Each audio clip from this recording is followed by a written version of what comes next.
Hello, Cayman Wolf, the Decrepit Gamer here. So, what am I doing? I want to talk a little bit about Dungeons of Eternity, I guess. Probably my favorite, definitely a contender for my favorite video game, maybe of all time. It might be a little unfair because this is a virtual reality game and I'm, kind of comparing to traditional flat screen gaming, but this is definitely a contender. This game is just unreal, especially if you're an old nerd like me that grew up on tabletop gaming and saw the evolution of role-playing games on computers over time as they just got better and better. I mean, this is just kind of the pinnacle. There used to be a thing that was very popular called LARP, live action role play. I guess people still do it. I don't know, but it's live action role playing where people would get out with PVC pipes and kind of act out a gaming session, in real life. PVC pipe swords and foam weapons and things like that, and just sort of act things out. And honestly, I feel like this was kind of the goal of live action role playing, to get to something sort of like what Dungeons of Eternity offers a player. But secondary, what I'm trying to do is just get things figured out in terms of how to record and upload gameplay to this new YouTube channel.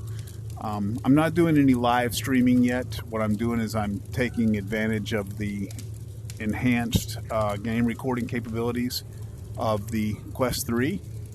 It records in the 1920 by 1080 resolution now with different bit rates on offer. So I'm just trying to find that sweet spot of the best, well, not the best quality, but of a decent quality that doesn't really affect gameplay performance and gives a decent video for the channel. So that's kind of what I'm doing here, and I'm doing it with Dungeons of Eternity. And so I'm going to, if you don't have this game, if you came across this video because you were just searching for Dungeons of Eternity content and you haven't made the plunge and purchased this game yet, what are you waiting for, man? I mean, this is quintessential VR gameplay here. This is just fantastic. I do plan and hope to make some more Dungeons of Eternity content, just because I love this game so much. Honestly, I'm not really sure where I'm going to go with this channel. The whole idea behind the Decrepit Gamer YouTube channel is that, hey, people over 40, we play video games too. And that's the idea behind the Decrepit Gamer. We Generation Xers, we grew up with gaming. I mean, we saw this hobby evolve over a long period of time, and man, I tell you, you don't outgrow it. You really don't. It's the hobby has just grown with us, and as we age and mature and change, well, so does the hobby itself. And I tell you, it's just, you just don't outgrow it. So that's kind of the idea. I'm playing this on difficulty tier 2 because this character is still low level, and the game recommends difficulty tier 3 for me, but I play on tier 2 because I want to talk and jack around with settings and all of that, and I can play tier 3, but it's much more intense, and I have to focus a lot more on survival. Whereas on Tier 2, I can kind of play and talk, and maybe more importantly, I can play around. What I mean by that is I can try to engage the enemies with a little flair and not have to worry so much about, you know, killing them in the most quick and efficient way possible. So this game has it's just the perfect blend of physics-based realistic combat and arcadiness. So your weapons, you know, your weapons have some real weight behind them, and to a large degree, if you have some skills in the way you handle weapons in real life, if you're one of those guys that's had a little, you know, training in, I don't know, maybe some martial arts or some sword play or whatever, a lot of those will translate into this game. Like, you know, for example, if you have the skills to reverse your grip this way, you know, this is not an animation that is baked into the game. This is just, you know, this what I'm doing here requires a little bit of practice, you know, and you practice and you can get to where you can do that in the game. It's really, I mean, it's just phenomenal. But it's forgiving. I mean, you have this telekinesis here, so if you drop something, you know, all you have to do is reach out and do that again. Reach out and pick it back up, so, you know, you're not gonna, if you're flipping your weapon like this, you're not gonna just up and miss it. But, you know, the point is it's a nice balance between, you know, arcadey combat and, you know, actual physics-based combat. So anyway, so what I'm doing here is a soul harvest. So you saw these potions here that I created before I started this game. So after you harvest a certain number of souls, you can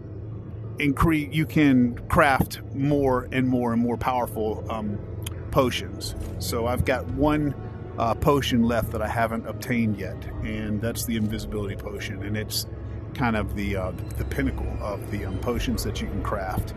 And so the way you do this is once you start this guy right here, the spooky looking guy, he's our friend. He's we're kind of working for this guy. He's like, you know, I don't know, the Grim Reaper or whatever. So he's going to give us this staff, and we're going to use that, and we're going to zap the enemies with the staff, and then we're going to kill them, and then they're going to leave behind a soul, and then we pick up that soul, and that's how we get the soul harvest. And so here we go. We'll just go ahead and jump into it.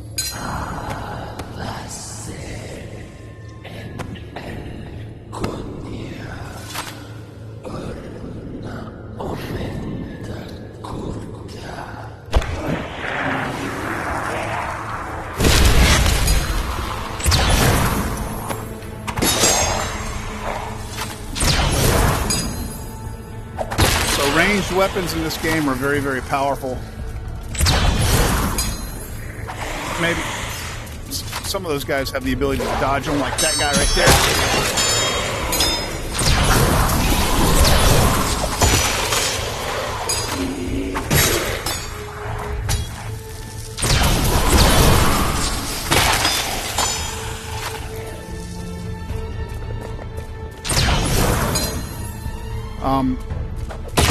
They were maybe a little overpowered. They added these demons at some point that start on Tier 3 that are just really, really fast, and they can close the gap on you real fast and kind of force you to engage them with melee combat sometimes. And I think the whole purpose of that was because the melee weapons or the ranged weapons rather are so strong.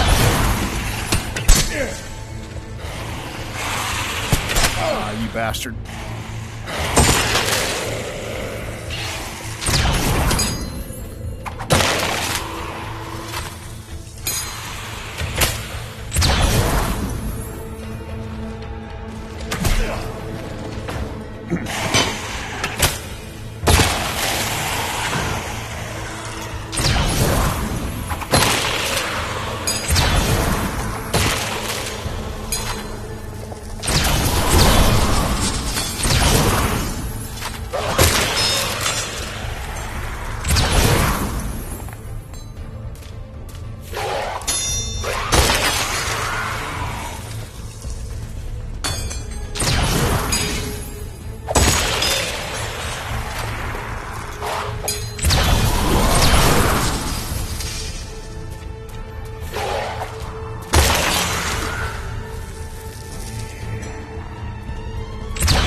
So these green things around here are the souls. You see, I need to pick up 9 of them. So what I'm doing is trying to avoid picking them up.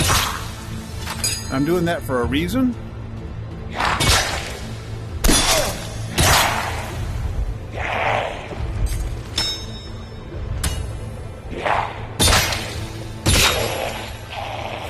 And the reason is because as soon as you pick up 9 souls, this wave ends. So there's 3 waves in every soul harvest. And as soon as you pick up the number of souls that are required by that wave, 9 in the first wave, that wave ends. And so if you don't pick up 9 souls, a lot more than 9 enemies will spawn, and you'll leave a lot more than 9 souls laying around. And so after you kill all the enemies in the wave, you pick up just enough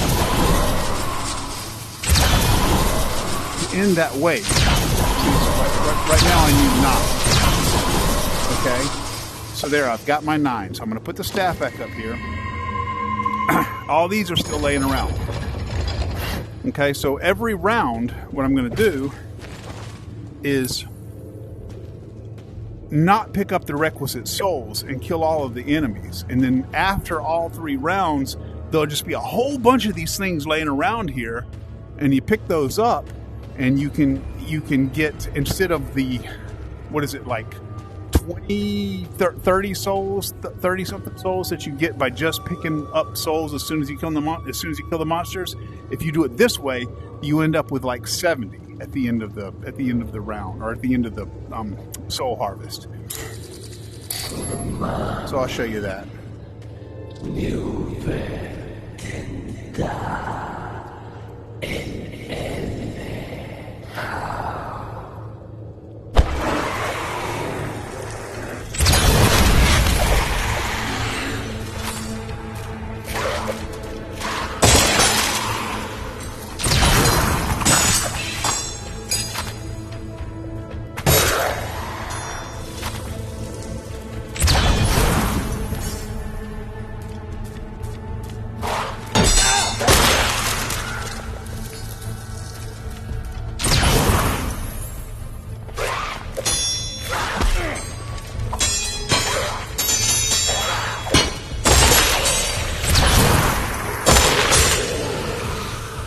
So when you hit these guys, when you first hit these guys with this staff, it stuns them for a second. So if you're trying to be very, very efficient with this, really the right way to do it is to stun and then hit them immediately.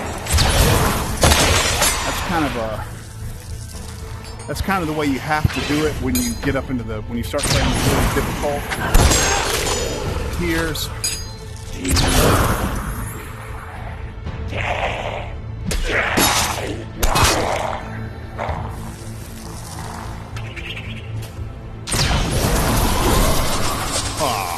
That's a terrible throw.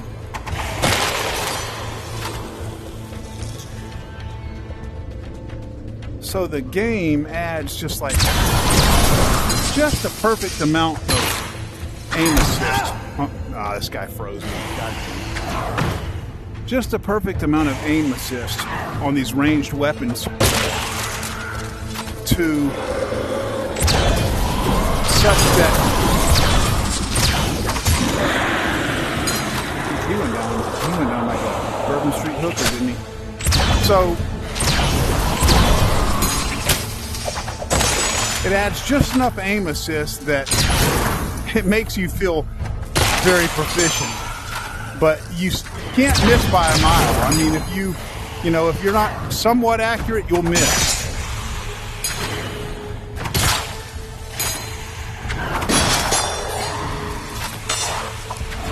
This guy is going to freeze me. I got to kill him.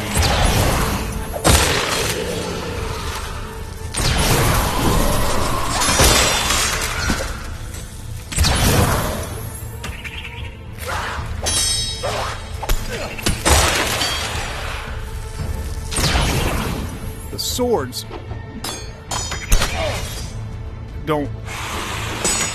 they don't have a lot of aim assist on them at all. You have to be very accurate with them. Whereas the daggers, they help you out a little bit more. They don't do very much damage though. but they're so fast. See how fast the thing flies?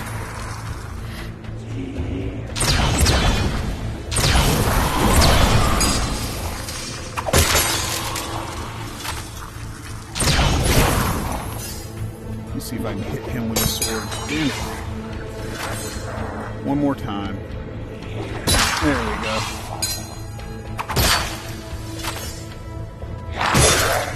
Hit him with a sword that way.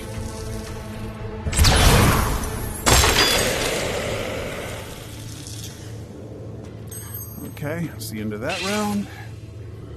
So now I'm going to pick up, let's see, I need 5 more.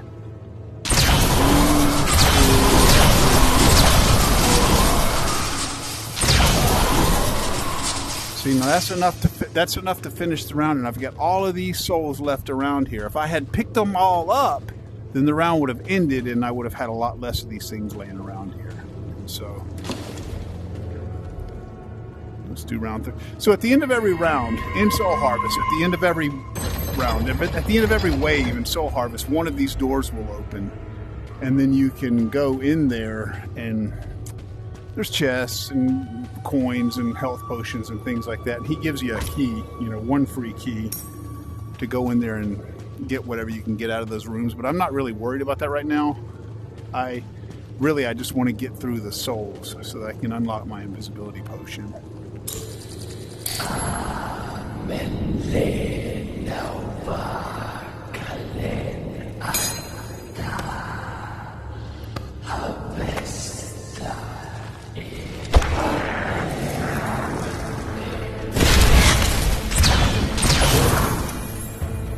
Get off of there.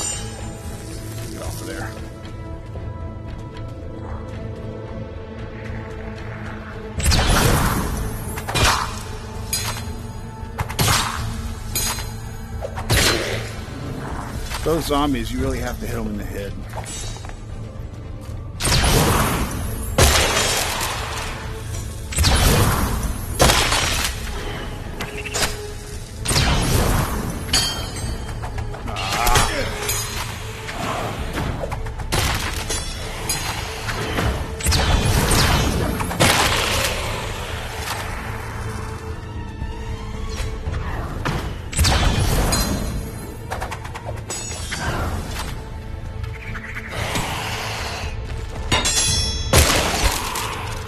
Those guys with those staves can be tough to melee sometimes because staves, they don't do very much melee damage, but they're great defensive weapons. I've got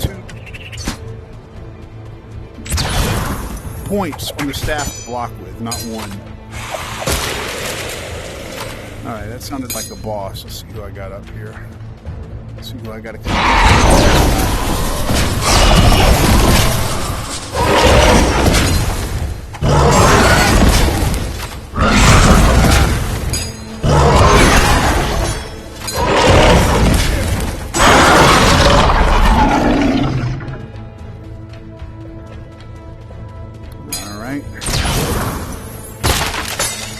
Get off of there.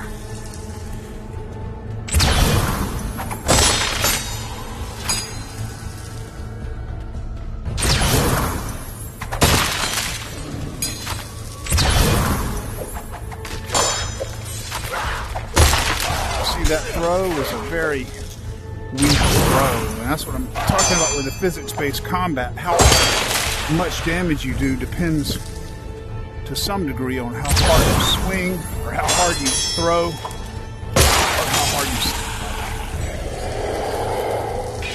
Okay, another boss. I got a feeling this guy is going to be a little tougher. Nope, I guess not.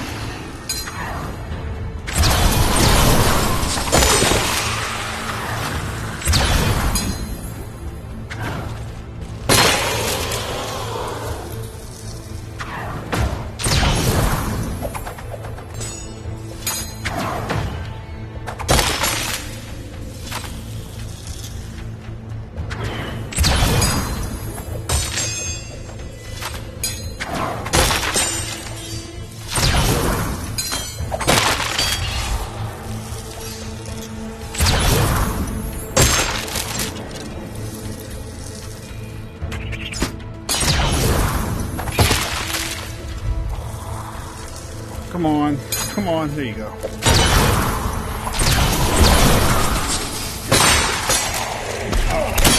The game is very generous in terms of, God, look at that. He hit me with that arrow.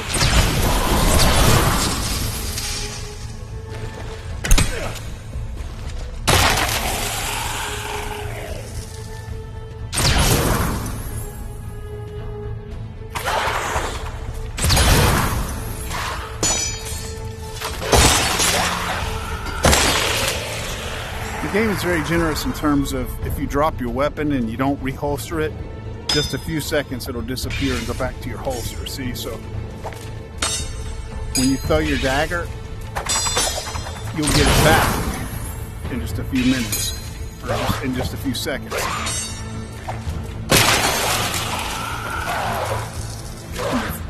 Fight this guy with a dagger.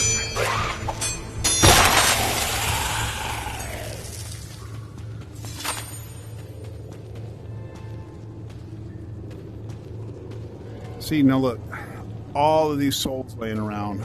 I get once I pick up 18 and get enough to finish the wave, I'll just continue to pick them up, and I get credit for all of them.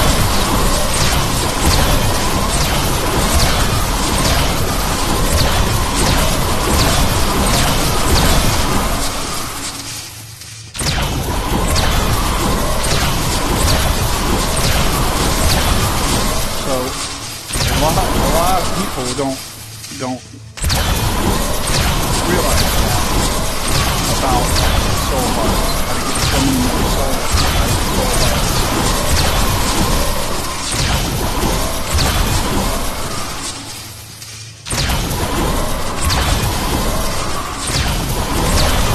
I don't want to call that a pro tip, because I'm by no means, by no stretch of the word, a pro. If you want to watch somebody that's really good at this game, there's a streamer called Burnt Pan who streams this game. He's typically only, at this point in time, he's getting a few hundred views on his streams.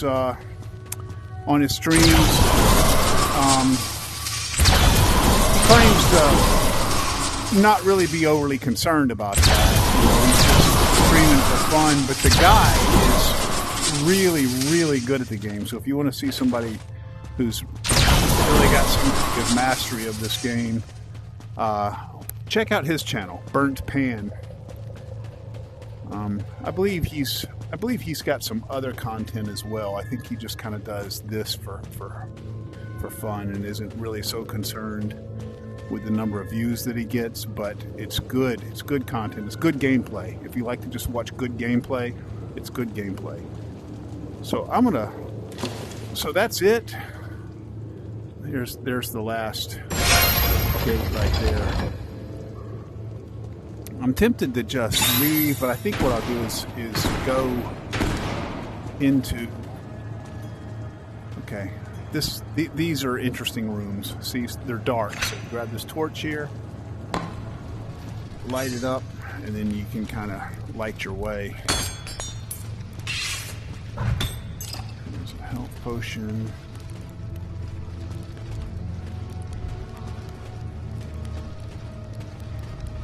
I was hoping there would be a chest in here,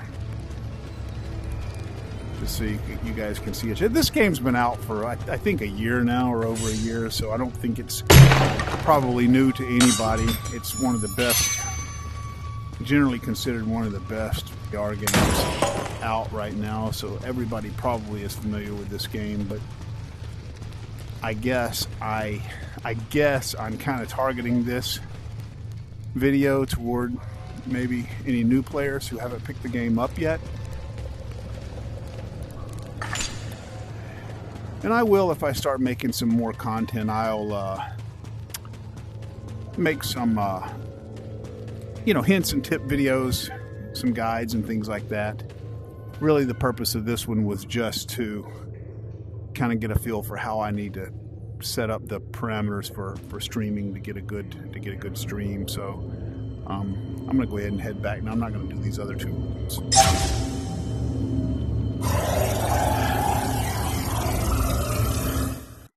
If you succeed, at the end of every soul harvest, you get a chest that's got something in it. a weapon or something of some sort. See, 72 souls. That's a lot of souls for a soul harvest.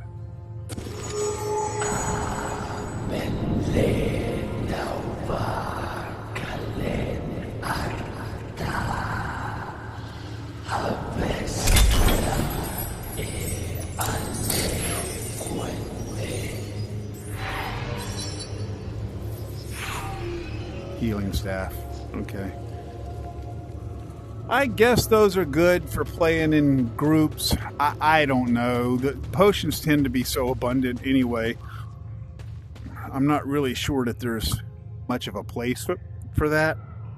It was a good idea, but I'm not really sure that the game is very conducive to it. If you disagree, let me know.